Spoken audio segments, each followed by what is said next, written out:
Biasanya pada Minggu Paskah yang selalu yang kita lihat adalah ada daun-daun palma, ataupun dalam tradisi Anglican biasanya kita menggunakan daun kelapa yang kita buat menjadi bentuk salib.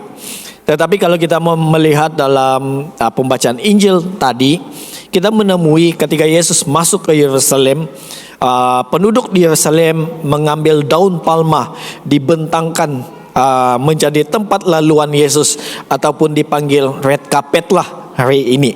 Jadi pada minggu ini Labuan disibukkan, sangat sibuk, dan banyak orang post ini post sana di media sosial.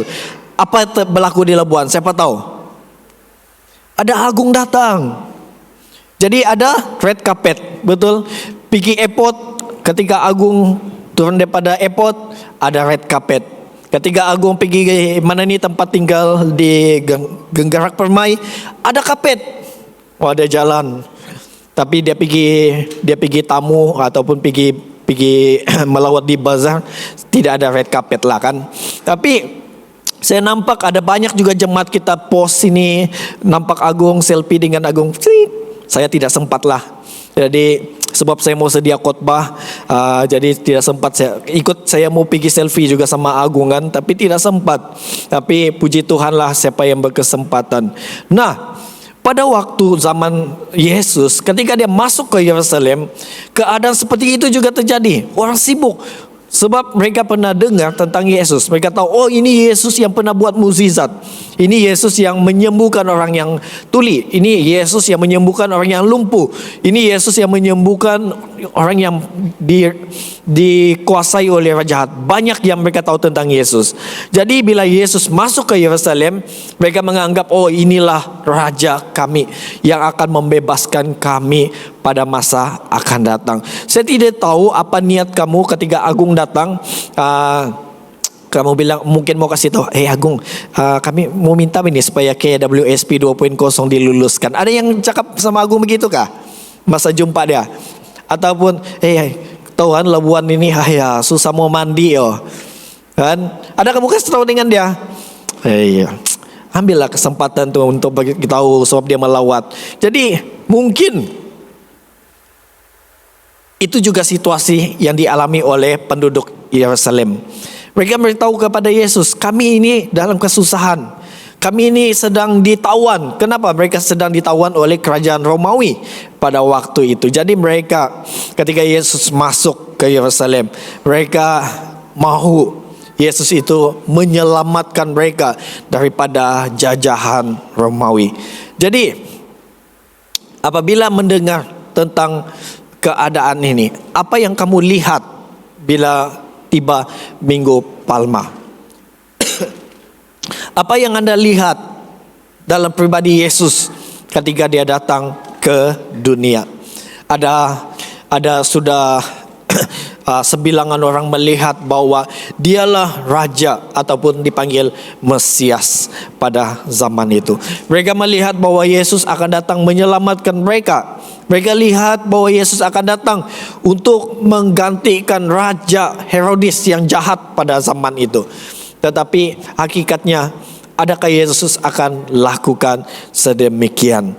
Kalau kita membaca dalam apa yang dituliskan oleh Nabi Zakaria, Raja ini akan datang sebagai Raja Damai, yang akan membawa damai dalam hidup kita. Jadi oleh itu kalau kita melihat dalam khotbah ini, ada satu pertanyaan yang perlu kita perhatikan. Apa yang Anda lihat dalam pribadi Yesus sebagai Raja? Apa yang kamu mau daripada pribadi ini ketika kamu datang menyembah Dia? Jadi ini sudah berlaku pada zaman Alkitab. Kalau kita melihat dalam tulisan Matius tadi, dan juga kita melihat ada tulisan lain seperti Markus dan Lukas, mereka melihat pada satu pandangan yang berbeza. Nah, pertama, apa yang dilihat pada zaman itu ketika Yesus masuk ke Yerusalem? Ada keledai. Saya tidak tahu ada berapa banyak di kalangan kita yang tahu tentang keledai ini. di mana biasanya kalau seorang raja ataupun orang yang ada kedudukan, pemimpin, bila dia menunggang seekor binatang pada zaman itu, janganlah pilih keledai. Dia memerlukan seekor kuda untuk dia tunggang. Itu ada wibawa, ada kuasanya. Tetapi Yesus berbeza. Dia menunggang seekor keledai yang muda. Okey, perhatikan apa Alkitab katakan. Keledai yang muda, apa maksudnya? Keledai yang muda ini belum pernah ditunggang. Okey, coba kamu bayangkan kalau kamu pernah naik kuda ataupun keledai, kalau dia belum pernah ditunggang, apa akan jadi dengan binatang tuh? Dia akan tidak suka ditunggang. Okey, bukan senang untuk menjinakkan dia. Okey, mungkin kamu mau panjat, sudah dia merontas sini sana dan dia mungkin akan membuatkan kamu jatuh dan sebagainya. Jadi, tetapi ketika Yesus mau masuk ke Yerusalem, dia memilih keledai. Kenapa? Sebagai simbolik pendamaian ataupun damai. Okey, jadi keledai itu simbol kepada damai. Okey, dan itulah tujuan Yesus datang ke dunia ini. Jadi maka dengan itu Yesus pada waktu ini dia masuk ke Yerusalem, dia memperkenalkan dirinya. Dia memang banyak orang tahu Yesus itu raja. Memang banyak orang yang kenal Yesus itu sebagai Mesias. Tetapi ketika dia masuk ke Yerusalem, dia tidak menunggangi kuda, tetapi dia menunggangi keledai sebagai simbolik bahwa dia adalah seorang pemimpin yang rendah hati. Okey. Jadi kalau kita melihat pemimpin-pemimpin kita hari ini, kalau mereka datang ke mana-mana saja, pasti sesuatu yang istimewa kita berikan kepada mereka. Tetapi berbeza dengan pemimpin kita, Yesus. Ketika Yesus masuk ke Yerusalem, dia tidak memerlukan red carpet. Dia hanya perlukan ranting-ranting dan baju-baju saja. Okey, dibentangkan. Dia juga tidak memerlukan kereta yang mahal seperti Agung pakai. Itu kereta yang Agung naik itu bukan calang-calang itu. Okey. Dia hanya perlukan seekor keledai saja untuk dia memasuki. Karena tujuannya adalah untuk membawa damai kepada dunia. Jadi kadang-kala kita melihat ini adalah satu contoh simbolik yang kita boleh belajar daripada Yesus, rendah hati. Okey. Memang kalau kita lihat bila pemimpin-pemimpin kita datang di satu tempat, memang kita perlu hormati mereka lah. Tetapi saya tidak tahu kenapa Yesus di sini dia tidak mau ada penghargaan seperti sedemikian, tapi dia hanya dengan cara yang sederhana, sebab dia tahu tujuannya datang adalah untuk melayani. Jadi salah satu sikap yang kita lihat dalam pribadi Yesus adalah dia seorang yang rendah hati dan dia membawa damai dengan menunggangi keledai. Jadi ini sebenarnya sudah dinubuatkan di dalam kitab Zakaria pasal 9 ayat 9 tadi. Jadi kalau kita melihat dalam petikan ini tadi, kita sudah tahu bahwa kenapa Yesus memilih untuk menunggangi keledai, sebab itu sudah dinubuatkan. Okey. Jadi kalau sudah dinubuatkan, dia perlu menggenapi supaya apa yang dinubuatkan oleh nabi itu sudah betul-betul terjadi. Jadi ketika Yesus menunggangi keledai, dia telah menggenapi nubuatan di dalam Zakaria pasal 9 ayat 9. Tetapi kita ambil perhatian, ya, sebab ada lagu tadi pun kita ada ucapkan kata Hosana, ya kan? Ada kita katakan Hosana, Hosana. Saya tidak tahu ada berapa ramai di kalangan kita di sini tahu apa maksud Hosana. Ketika kamu nyanyi kan, okey, selalu kita nyanyikan Hosana. Sebenarnya itu dalam kata Ibrani. Hosana itu adalah satu bahasa, bukan bahasa Inggris, bukan bahasa Malaysia, tetapi itu bahasa Ibrani sebenarnya, yang bermaksud selamatkan kami, save us. Oke, itulah saya katakan tadi, Hosana, Hosana. Jadi kalau kamu baca, bila Yesus menunggangi keledai, dia masuk ke Yerusalem, ada orang yang ikut dia. Oke, ada penduduk Yerusalem yang ikut dia. Mereka berseru dan berkata, Hosana, Hosana. Apa dia maksudnya? Selamatkan kami, selamatkan kami.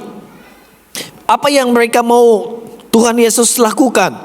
Mereka mau Yesus menyelamatkan mereka pada waktu itu daripada jajahan Romawi. Pada waktu itu, pada zaman ini, orang Israel dijajah oleh kerajaan Romawi. Jadi orang Israel ini sudah selalu dijajah. Jadi mereka memohon, berseru kepada Tuhan supaya mereka akan diselamatkan. Jadi mereka, hasrat mereka pada waktu itu, keinginan hati mereka adalah ketika Yesus masuk, Yesus akan menjadi Raja Israel, sebagai raja yang memimpin politik pada waktu itu. Tetapi hakikatnya Yesus datang bukan untuk politik. Yesus tidak datang untuk menjadi raja bagi kerajaan pada waktu itu, tetapi dia mau menjadi raja yang membawa damai di dalam hati kita. Jadi inilah perbezaan dan tujuan Yesus datang. Jadi ketika Yesus datang sebagai raja di dalam hidup kita, dia bukan hanya raja untuk menyelamatkan bangsa Israel. Dia tidak mau menjadi raja bagi bangsa Israel sahaja, tetapi Yesus mau menjadi raja yang membawa keselamatan bagi semua bangsa. Jadi itulah sebabnya ketika Yesus datang masuk ke Yerusalem, dia tidak mau melakukan sedemikian, tetapi dia membawa damai supaya damai ini diketahui oleh semua bangsa, termasuk bangsa-bangsa lain dan juga bangsa Kadazan, Iban, Indonesia, dan semua kita akan mendapat damai dari Tuhan Yesus.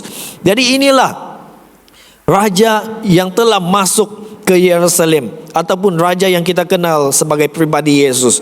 Dia datang untuk membawakan keselamatan bagi kita. Mungkin ada di kalangan kita di pagi ini yang berkata, Hosana, Hosana. Mungkin kamu punya hosana, kamu mau Tuhan selamatkan kamu daripada penyakit fizikal yang kamu alami. Ada orang yang ada kanser di dalam hidupnya, mengalami kanser. Jadi mungkin Anda berseru dan berkata, Hosana, supaya Tuhan akan menyelamatkan kamu. Mungkin ada orang yang sudah dalam hidupnya sudah dilanda masalah ataupun badai hidup yang begitu lama, yang terikat dengan penyembahan-penyembahan ataupun terikat dengan hawa nafsu kedagingan yang merosakkan kamu. Jadi berserulah kepada Tuhan dan katakan, Hosana, Hosana, maka dia akan membebaskan kamu. Salah satu ikatan yang paling kuat mengikat hidup kita pada zaman ini adalah dosa kita. Jadi kita perlukan keselamatan daripada Tuhan supaya kita dibebaskan, diselamatkan. Jadi kedagingan kita ini sangat susah untuk dilawan. Ada hamba Tuhan mengatakan musuh yang paling besar untuk kita lawan adalah siapa? Ini. Jangan tunjuk orang lain. Musuh yang paling susah kamu tanggani ialah kamu. Kalau kamu boleh kalahkan kedagingan kamu dan kamu boleh menang atas hidup kamu, kamu sudah melihat keselamatan. Ada berapa ramai orang di sini yang boleh mengalahkan kedagingannya, nafsunya, kan? Biasanya apa? Kita yang selalu kalah. Bila lapar saja mau makan, terus bilang, oh saya mau makan, lapar. Itu sudah nafsu tahu. Ada yang bilang lapar, oh tidak, saya masih boleh tahan, 1 minggu lagi saya tidak makan. Ada yang boleh begitu? Tidak ada. Tidak ada yang boleh menang atas ini. Coba kamu lihat diri kamu. Kamu nampak sesuatu, kamu nampak orang lain nampak, oh saya mau itu. Susah kan? Betul kan? Susah kamu menang? Susah. Lebih-lebih lagi kalau kamu benda itu sudah kamu idam-idamkan begitu lama. Wah saya mau itu. Apa telepon yang paling canggih sekarang nih? Setakat nih iPhone lah kan, iPhone yang latest lah kan. Wah, saya mau tuh, wah, cantik kok. Saya mau itu rumah, saya mau itu kereta. Susah kan mau kalah kan? Susah mau kawal kan? Jadi kita perlukan Tuhan selamatkan kita. Nanti kita mau ini, mau itu, mau ini, akhirnya kita banyak hutang. Lalu kita berdoa, Tuhan selamatkan saya banyak hutang. Oke, Tuhan selamatkan saya ada masalah ini, masalah itu. Dan jemaat yang dikasihi Tuhan, memang Tuhan akan menyelamatkan kita. Memang itu hakikatnya. Karena Tuhan itu adalah kasih. Dia tidak akan pernah membiarkan Anda. Tetapi janganlah kita juga ambil kesempatan ini. Ambil kesempatan karena Tuhan mengasihi kita. Kita ambil kesempatan melakukan hal-hal yang tidak sepatutnya dalam hidup kita. Kalau kita sudah kenal Yesus, kita sudah beriman dan percaya kepada Tuhan, hiduplah dengan benar. Jagalah hidup kamu, jagalah kesaksian hidup kita dengan baik, supaya kita akan diselamatkan nanti. Jadi itulah yang kita lihat daripada raja ini. Dia bukan hanya raja yang biasa, tetapi dia raja yang membawa keselamatan bagi semua. Seterusnya kalau kita melihat meneruskan dalam cerita pembacaan tadi dalam Injil Matius pasal 24, kita mengetahui bahwa selepas Yesus masuk ke Yerusalem, tempat pertama dia masuk adalah Bait Allah. Oke. Ketika dia masuk ke Bait Allah, apa yang terjadi di situ? Pertama kali Yesus masuk dan dia melihat Bait Allah itu sudah rosak. Apa terjadi di Bait Allah? Bait Allah itu menjadi tempat perniagaan. Bukan hanya berniaga tahu. Kalau kamu baca baik-baik, Yesus mengatakan sepatutnya Bait Allah adalah menjadi tempat rumah doa, bukan sarang penyamun. Apa yang berlaku di sini? Kalau kamu baca betul-betul dalam petikan itu, Yesus mengatakan dengan begitu keras sekali, sehingga apa dia lakukan? Dia pergi tunggang terbalikan meja-meja peniaga. Kenapa? Dia sakit hati tahu. Peniaga-peniaga di situ ambil keuntungan, menipu, mengambil laba. Dia menjual binatang yang tidak sepatutnya di tempat itu. Binatang yang sudah rosak yang tidak boleh dijual dengan harga 2 kali lipat. Ini satu kehidupan yang tidak seharusnya dalam kehidupan gereja. Apa yang orang lakukan di situ? Orang berniaga untuk hidup dengan mendapatkan keuntungan pribadinya dan membuatkan orang lain tertindas. Apa terjadi? Orang yang datang dari jauh sepatutnya bila mereka datang ke Yerusalem pada waktu ini, mereka tidak dapat bawa binatang sebab mereka punya binatang dalam perjalanan sudah mati. Jadi apa perlu di Bait Allah beli binatang untuk dipersembahkan sebagai korban kan? Ini kita tahu sistem dalam Bait Allah. Dan bila mereka datang mau beli binatang tersebut, binatang itu akan dijual dalam kadar 2 hingga 3 kali lipat mahalnya. Jadi ini telah menyebabkan sebilangan penduduk Yerusalem, Israel tertindas. Bagaimana hal sedemikian boleh dilakukan oleh imam-imam dan juga pelayan-pelayan Tuhan di Bait Allah? Orang-orang Lewi sepatutnya adalah orang yang kudus. Kenapa melakukan hal-hal yang jahat seperti begini? Menipu, mengambil untung, memanipulasikan orang lain. Jadi Yesus sangat kecewa dengan keadaan Bait Allah pada waktu itu. Jadi saya harapkan ini juga menjadi satu peringatan penting bagi kita. Mungkin kamu tidak buka kedai di sini, tetapi mungkin kamu akan buka bisnis di tempat lain. Mungkin kamu buka bisnis di mana-mana kawasan Labuan ini. Ingat, kita adalah gereja. Ketika buka perniagaan, hendaklah kita jujur, amanah. Jangan menipu. Kalau jual gula RM1.20, juallah dengan harga yang patut. Jangan jual sampai RM8. Amin. Kita adalah gereja. Jangan sampai Tuhan Yesus kecewa dengan gereja seperti yang berlaku di zaman Yesus. Itulah yang mereka lakukan. Mereka menipu, mengambil untung, mengambil faedah yang melampaui, sehingga orang lain tertindas. Jemaat yang dikasihi Tuhan, Anda dan saya gereja. Kitalah gereja. Biarlah kita menjadi gereja yang menyembah Tuhan dengan hidup yang benar. Jadi jangan sampai ada orang komplain dia kasih tahu, ataupun jangan sampai ada orang komplain lah kasih tahu dengan hamba-hamba Tuhan. Kamu tahu gak jemaat kamu kan dia jual di tamu semalam, dia jual itu mie laksa 15 ringgit toh. Kan mangkuk kecil 15 ringgit. Janganlah sampai begitu. Kamu tahu dia itu jemaat Anglican tahu. Janganlah, oke. Kalau boleh, ya kalau kita mau berjual ambil untung boleh, tapi janganlah melampaukan. Ya, oke. Itu seakan-akan seperti menindas, oke. Ya, saya tidak mau cakaplah kedai mana, tapi saya ada pergi beli kan. Aduh, berkati dia sajalah. Saya beli sepatunya, saya tahu harga itu dalam 2 ringgit, 3 ringgit. Tapi bila saya beli di kedai itu dekat 9 ringgit. Ya. Oke. Jadi, tapi saya harapkan kita sebagai orang Kristen, sebagai gereja tidak lakukan sedemikian. Mari kita hidup jujur. Begitu juga di tempat kerja. Bagi mereka yang di tempat kerja yang pegang Peter cash, yang pegang duit kan, yang cash kan. Jujurlah ketika kamu berikan, kamu punya receipt kepada majikan kamu, ataupun kamu bagi receipt kepada supervisor kamu. Jangan minta receipt kosong, please. Tahu gak receipt kosong? Saya harus cakap ini. Saya tidak tahu, saya tidak sebut sesiapa, saya tidak mau tujukan kepada sesiapa. Tetapi saya pernah di tempat kerja saya dulu pernah kerja. Saya punya kawan selalu minta receipt kosong. Mula-mula saya tidak faham apa benda ni ya. Rupanya receipt kosong itu boleh tulis amount yang kita mau. Bos tidak tahu. Oke, pergi outstation.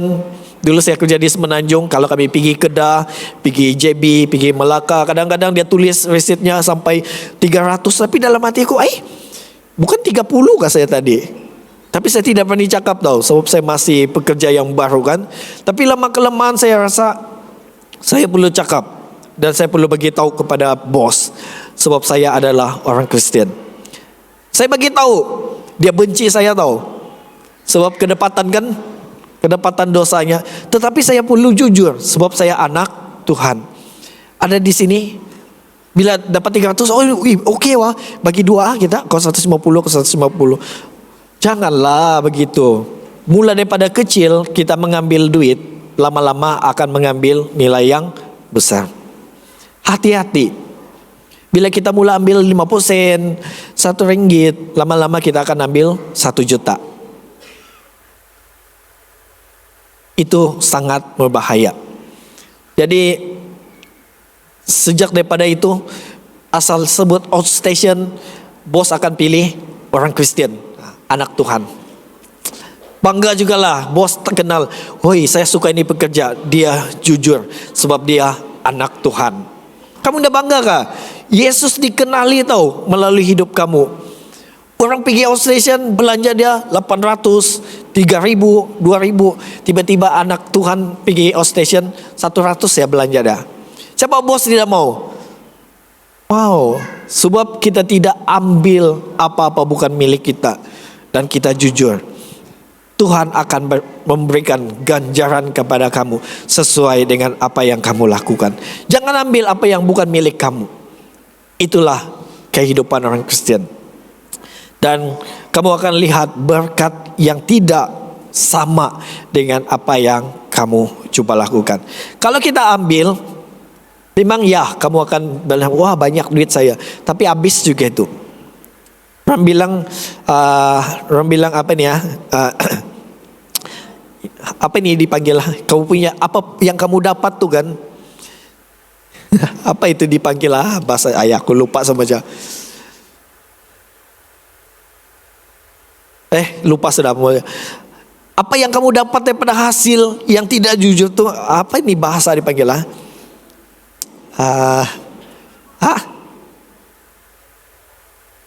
Lupakanlah. Oke. Saya pun lupa sudah apa mau cakap. Tetapi dapatkanlah sesuatu hasil dengan sepatutnya kamu lakukan. Maksudnya jujurlah. Hasil titip perlu kamu kerja dengan baik. Itu yang kamu dapatkan. Jangan dapatkan sesuatu hasil karena penipuan atau sebagainya. Karena nanti hasil kamu tidak akan diberkati Tuhan. Oke? Jadi sekali lagi, sebagai jemaat yang dikasihi Tuhan, inilah yang membuatkan Yesus sakit hati dengan keadaan bait Allah. Jadi Yesus berkata, sepatutnya bait Allah adalah tempat penyembahan. Bait Allah adalah tempat kita bertemu dengan Tuhan, tempat kita mengalami Tuhan, tempat kita mengalami kesembuhan, tempat kita menyembah Tuhan, dan tempat kita berdoa. Tetapi apa dilakukan di bait Allah ini pada zaman ini? Mereka buat penipuan, mereka buat tempat mengambil keuntungan.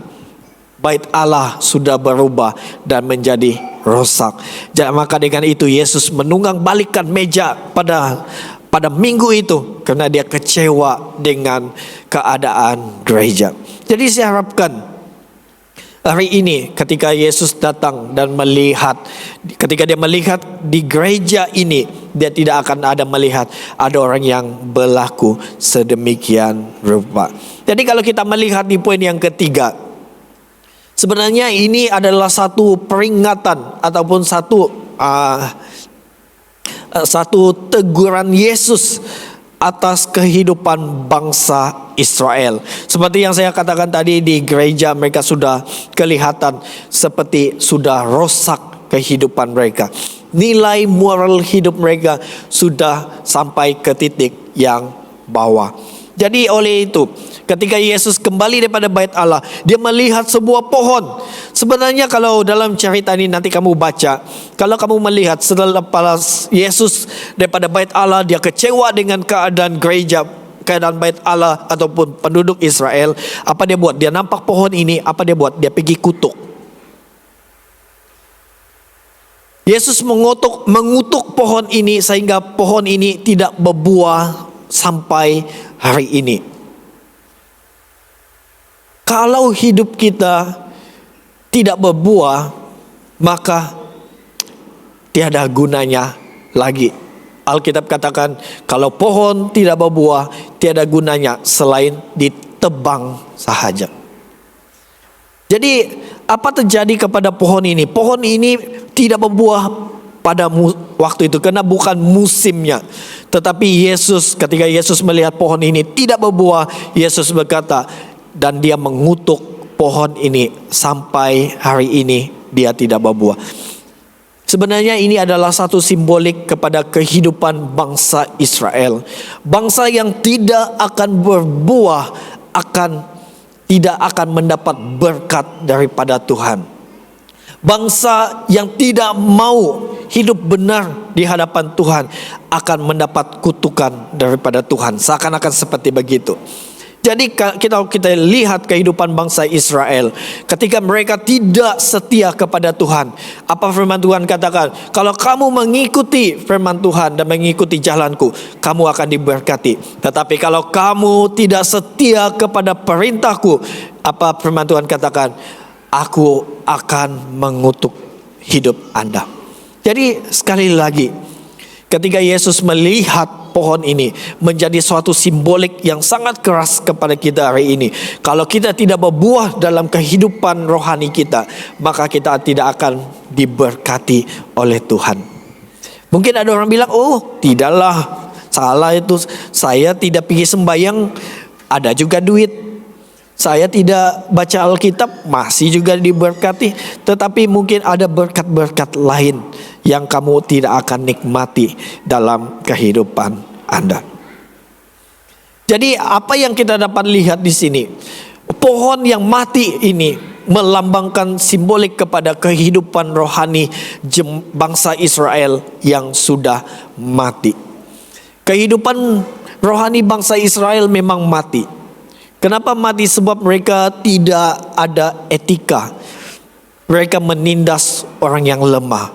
Kalau kamu baca sepanjang semua kisah Alkitab, apa bangsa-bangsa Israel buat, termasuk pemimpin-pemimpin agama, imam-imam, mereka menindas, mengambil hak janda-janda. Janda-janda yang sudah tidak ada kerja. Kamu tahu kan, janda pada zaman Yesus tidak ada kerja. Tiada suami yang dapat menampung hidup mereka. Mereka hanya bergantung hidup dengan gandum yang tumbuh untuk kali kedua. Tetapi apa yang dilakukan? Semua ini diambil oleh para imam-imam. Mereka menindas, mereka mengambil keuntungan. Dana kebajikan yang sepatutnya diberikan kepada janda yang tidak ada pekerjaan diambil oleh imam. Apa yang terjadi kepada orang miskin? Orang miskin semakin miskin. Orang yang susah semakin susah. Orang yang sakit, orang yang tiada kemampuan untuk bekerja, orang yang tiada kekuatan untuk bekerja, seperti orang yang lumpuh, orang yang timpang, orang yang buta, mereka hanya bergantung dengan hidup mengemis. Betul? Kalau kamu baca Alkitab, kamu jumpa pengemis-pengemis hanya duduk, mereka bergantung dengan apa yang dibagi. Kalau karena bagi adalah penghidupan mereka. Mereka tidak ada apa-apanya. Tiada orang yang menolong. Tetapi dalam perintah Tuhan, sepatutnya mereka ini ada dana yang imam-imam perlu bagi bantuan kepada mereka. Tetapi tidak. Semua ini telah diambil. Inilah yang menyebabkan Yesus menegur pemimpin-pemimpin agama. Dia katakan, kamu perlu dilahirkan kembali. Kehidupan rohani mereka sudah mati.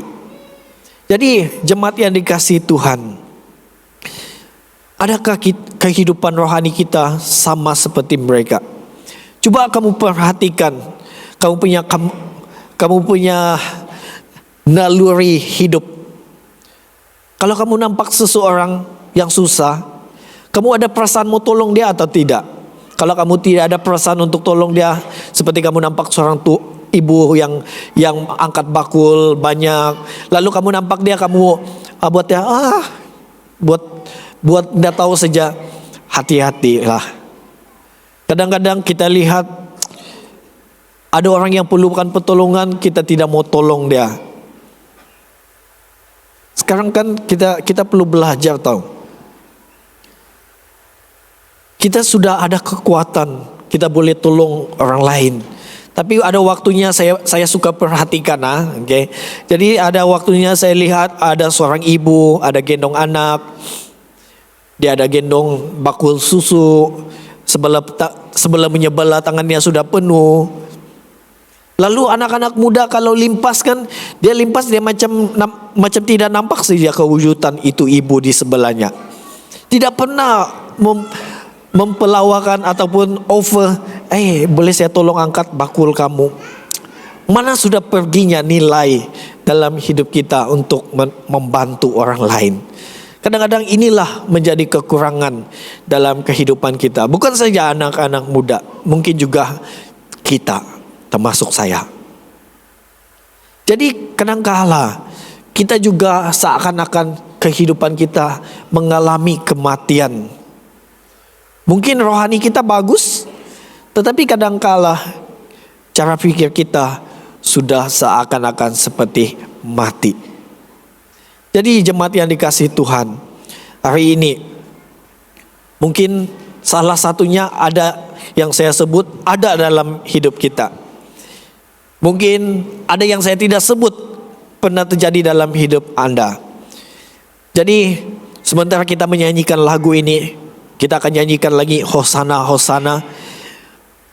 Mungkin Anda boleh nyatakan secara jujur di hadapan Tuhan, adakah selama ini hidup Anda sama seperti kehidupan bangsa Israel?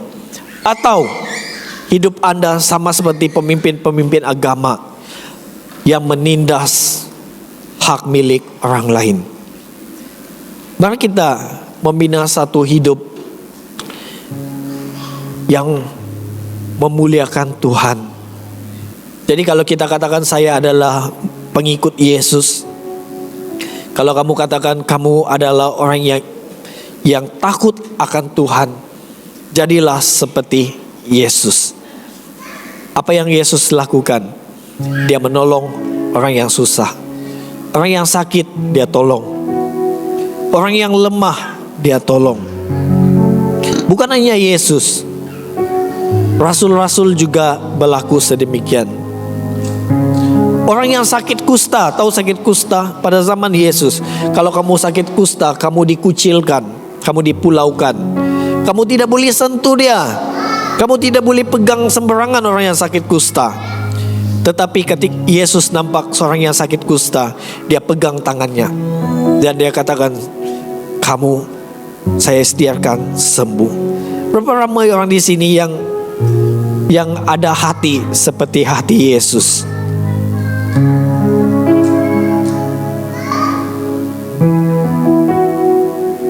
Berapa ramai di kalangan kita yang ada hati seperti hati Tuhan? Orang yang berdosa dia terima. Mari kita makan sama-sama. Kadang-kadang kita selalu menghakimi orang lain. Kita dalam hati kita bilang, dia ini jahat, penipu. Lalu kita tidak mau kawan dengan dia. Pernahkah kita selidiki, adakah kita baik dan cukup baik berbanding dengan dia, sehingga kita ada hati untuk menghakimi orang lain? Jemaat yang dikasihi Tuhan, mari kita minta Tuhan tolong kita supaya hati kita bersih, kita dimurnikan, kita tidak mudah menghakimi orang lain. Kalau dia pun jahat, itu urusan dia dengan Tuhan. Tetapi lakukanlah kebaikan ke atas hidupnya. Jika dia perlu pertolongan, tolong dia. Dan saya percaya kita akan dapat melihat gereja kita akan berbeza daripada yang lain. Mari kita berdoa. Terima kasih Tuhan karena Yesus yang telah menyelamatkan kami. Yesus yang datang memberi damai kepada kami. Ya Tuhan, bantu kami dalam hidup kami, dalam kehidupan kami, supaya kami akan menghasilkan potensi kehidupan yang benar. Ya Tuhan, bantu kami supaya kami ada nilai yang baik dalam hidup kami.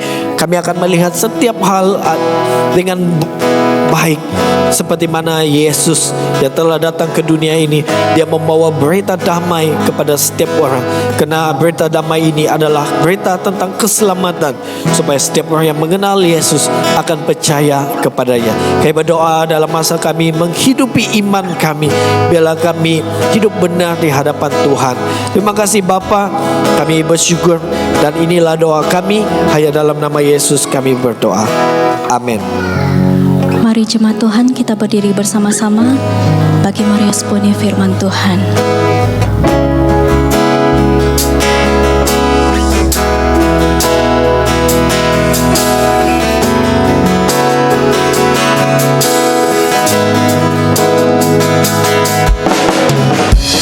Dalam kemuliaan-Mu,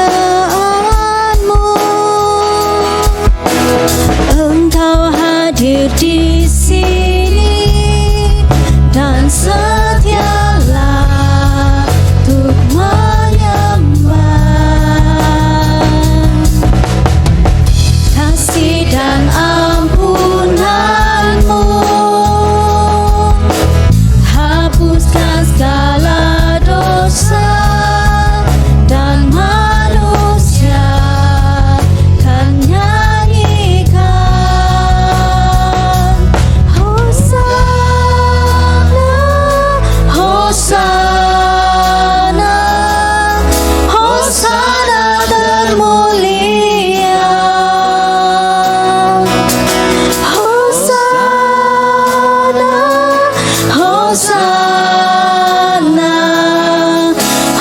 Hosana termulia.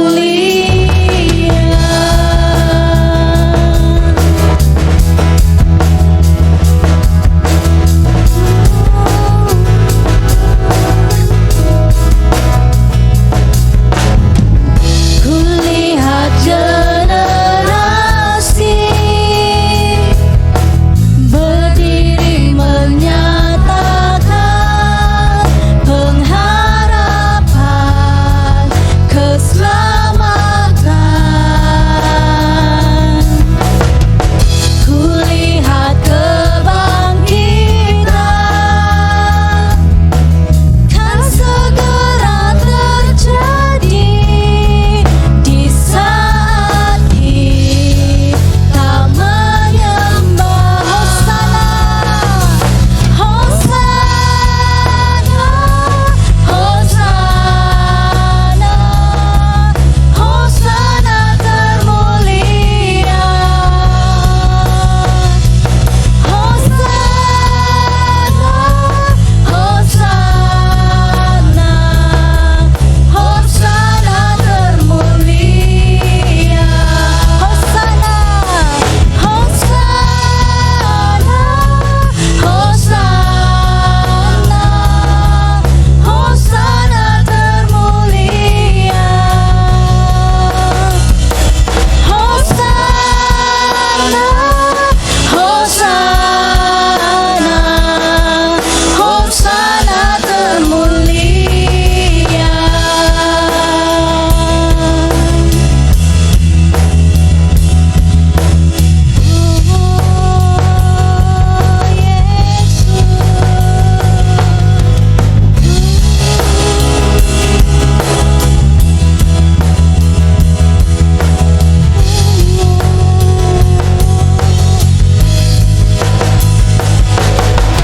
Pulihkanlah hatiku, berikan ku mata seperti matamu, ajarku mengasihi sepertimu.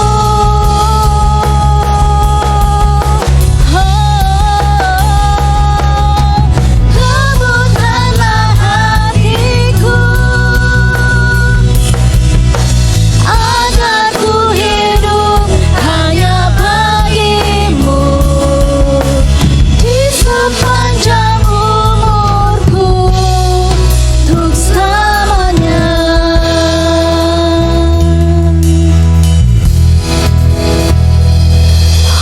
Hosana, Hosana, Hosana termulia. Hosana, Hosana, Hosana termulia. Hosana termulia.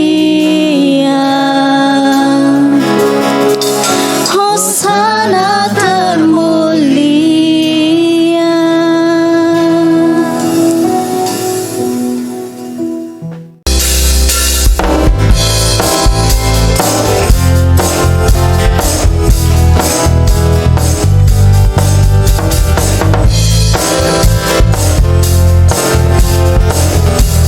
Mari sama-sama nyanyikan. Dari utara ke selatan terdengar pujian bagi Allah. Dari barat sampai ke timur nama Yesus disanjung tinggi. Dari pulau-pulau, lembah-lembah, gunung-gunung yang tinggi, kemuliaannya disaksikan, kebesarannya dicitrakan. Yesus, Yesus, nama Yesus, nama Yesus disanjung tinggi. Dari pulau-pulau, lembah-lembah, gunung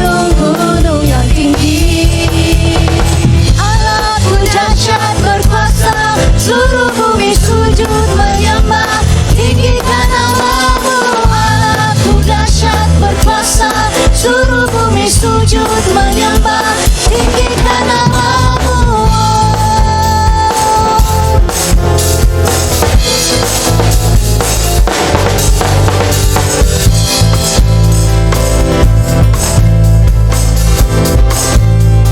Sekali lagi nyanyikan.